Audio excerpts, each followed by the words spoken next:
بص، هي كلمه في بيرسوناليزيشن هي جايه علينا، فلحد قبل واحنا قاعدين مع بعض لو حد دخل اي شركه من دي 1 كل اللي قاعدين هيقابلوا نفس الاكسبيرينس. هاويفر انا غير علي غير زمر غير حضرتك، تمام؟ فدي من اكبر التشالنجز اللي الاي اي خلاص سونر ليتر هيحلها. فكره بيرسوناليزيشن، انا مش محتاج ان انا احضر اورينتيشن سيشن مع كل النيو كامرز مع اختلاف التايتلز بتاعتنا والديبارتمنتس بتاعتنا واختلاف البيرسوناليتيز وكل واحد بيبريسيف الليرنينج ازاي. دي من المشاكل اللي موجوده واللي هيحلها الاي اي. بس البيس بتاع الكانديت انا شايفه او بتاع الامبلويز هيبقى اسرع من الاتش ار.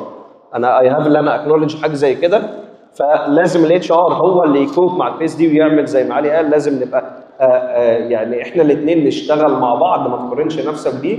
وانس اللي انت عملت كده، وانا اي بليف ان خلاص باي ذا اند اوف ذيس يير كل السيستمز اللي بنستخدمها في شغلنا يبقى الاي اي امبيدد فيها.